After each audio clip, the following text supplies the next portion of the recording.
मंडळी बबनदादा चव्हाण लासुर्णेकर यांचा रावण आणि राहुलभाई पाटील यांचा बिंजोडचा बादशाह मथुर हे दोन नंदी आता निमसोड मैदानात पडले आणि दुसऱ्या क्रमांकाचे मानकरी झाले. मंडळी व्हिडिओ खूप महत्वाचे आहे कारण बैलगाडा शर्यतीमध्ये या क्षेत्रामध्ये कुणी कुणाचं पाय वाडावडी करतं हे सर्व डिटेल आज आपण ह्या व्हिडिओ मध्ये करणार आहे. आणि राहिला विषय नंदींचा तर त्यांना मुख्य जनावरांना काय कळतं तुम्ही सांगा. आता तुम्ही एक विचार करा, राहुलभाई पाटील मागच्या एका मुलाखतीमध्ये बोलले होते, मी घरातून बाहेर यायच्या आधी माझ्या घरी तुम्ही कधी बी येऊन बघा, मथुर आणि बकासूरचा एक मोठा फोटो त्यांच्या घरात आहे. पहिल्यांदा त्या फोटोला नतमस्तक होतो आणि मगच घराच्या बाहेर पाऊल टाकतो. मग ह्यात विरोध कुणी केलाय? तुम्ही आम्हीच केलाय, दुसरं कोण असणार आहे? आणि काही युट्यूबर आहेत जी भरपूर अफवा पसरवतात, मथुरचं फॅन असं झालं, बकासूरचं फॅन असं झालं. ह्या दोन नंदींच्या विषयी एवढा आता दणका चालू असतो युट्यूब वरती. माणसानं मोबाईल हातात घेतला की पहिल्यांदा युट्यूब वरती हेच दिसतं. मथुरचे फॅन बकासूरला काय बोलणार, बकासूरचे फॅन मथुरला काय बोलणार. पण ह्या गोष्टी कितपर्यंत योग्य आहेत तुम्हाला काय वाटतं कमेंट मध्ये सांगाय मात्र विसरू नका. तर मंडळी बघा, एका गरीब शेतकऱ्याचा हा नंदी रावण, मला सांगा या बैलगाडी क्षेत्रामध्ये जर म्हटलं तर वायदी शिवार मोठा नंदी भेटतच नाही. मंडळी वायदी हा सगळ्यात घाण प्रकार आहे बैलगाडी क्षेत्रामध्ये. वायदी म्हणजे मला सांगा गरीबाचा नंदी जर पळवायचा म्हणला चांगल्या जर जोत्यात तर तो कसा पळवायचा. मंडळी राहुलबाईंनी फक्त शब्द दिला होता, तर शब्द पाळला आणि आता निमसोडच्या मैदानामध्ये त्यांनी आपला नंदी दिला. मला सांगा बिंजोडचा बादशाह नावाचा एवढा मोठा नंदी आणि एका शेतकऱ्याला गरीब द्यायचा म्हणलं तर त्या माणसाने एक मिनिट सुद्धा विचार केला नाही. असं बैलगाडी क्षेत्र चाललं पाहिजे.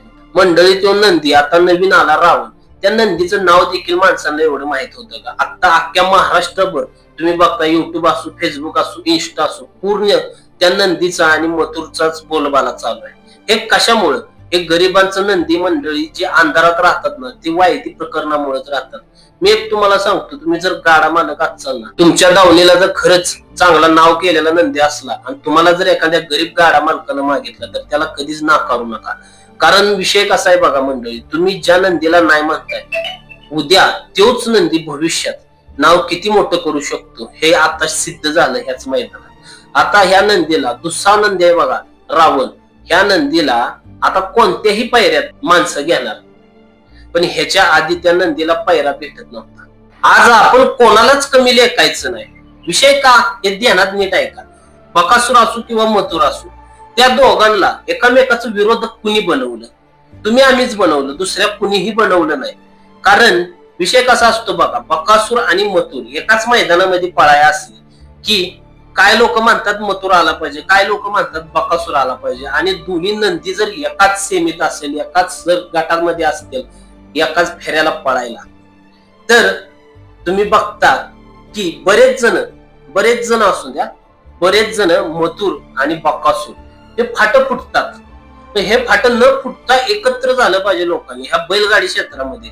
मग तिथं बकासूर असो किंवा मथुर असो, तुम्हाला सांगतो मंडळी, माझं मथुरवर सुद्धा प्रेम आहे आणि बकासूरवर सुद्धा प्रेम आहे. मला दोन्ही नंदी सारखंच आहे.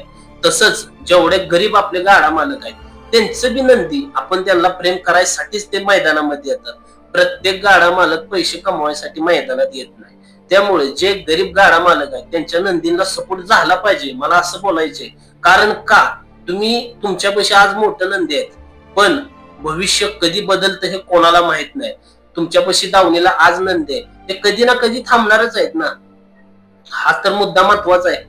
पण ज्यांचं आज नंदी अंधारात आहे त्या गरीब गाडा मालकांचं नंदी बाहेर काढायचं काम खरं करा आणि वायदी हे प्रकरण थांबवून द्या.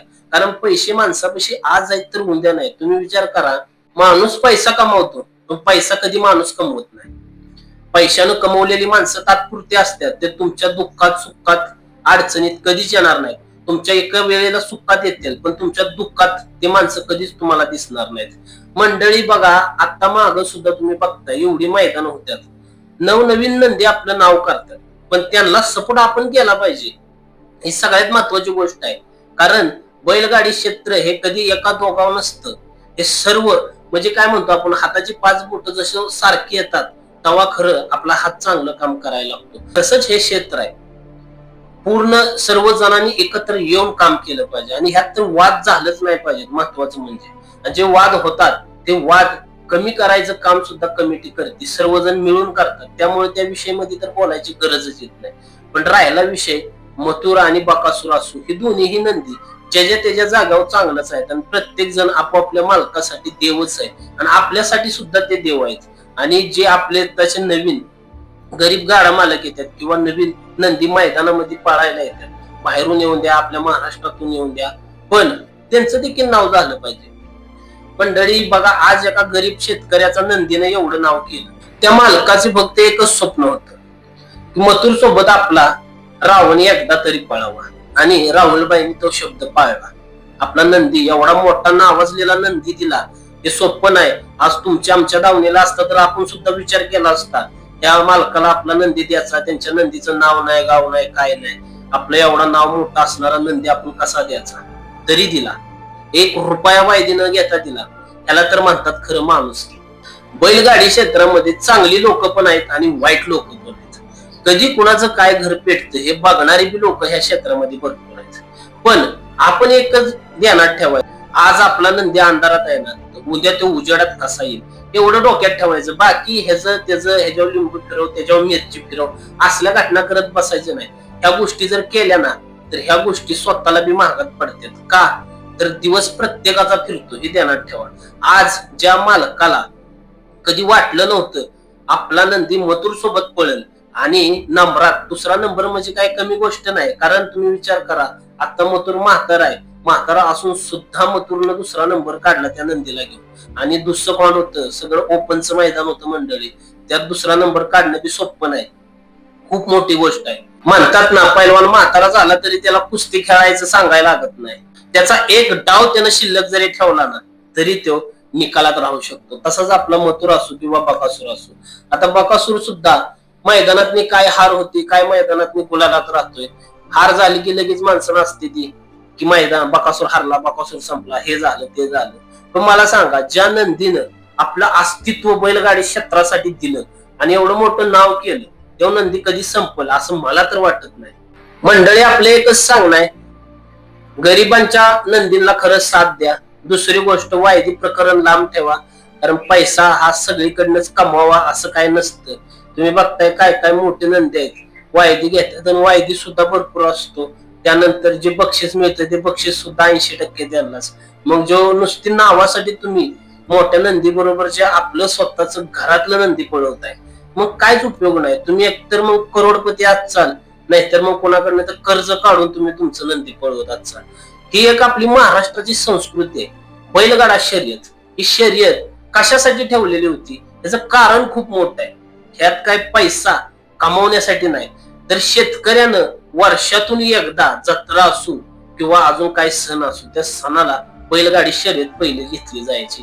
ती कशासाठी, तर बैलगाडी शर्यत ही कोणाचा नंदी किती पॉवरफुल आहे हे दाखवायसाठी नाही, तर सर्वांनी समान येऊन आपलं घरचं स्वतःच नंदी सजवून ते मैदानामध्ये पळवायचं. असं नव्हतं आता सगळा दणका चाललाय, ह्यो आला की तो त्याला शिवाय देतो, तो आला की तो त्याला देतोय. हे असं करू नका. तुम्ही बघा, एवढं मोठी नंदी असून सुद्धा राहुलबाईंनी आता नंदी आपला गरीब शेतकऱ्याला दिला. ती त्यांची जाण त्यांनी पण विसरू नये आणि ते मला नाही वाटत कधी विसरते. कारण माणूस सगळं विसरतो, पण ज्या व्यक्तीनं आपल्याला शून्यातून वर काढलं तो माणूस कधीच विसरत नाही. मंडळी, आजची व्हिडिओ जर तुम्हाला आवडली असेल तर व्हिडिओला लाईक केल्याशिवाय जाऊ नका आणि चॅनेलवर आपल्या नवीन असाल तर चॅनेलला सबस्क्राईब नक्की करा.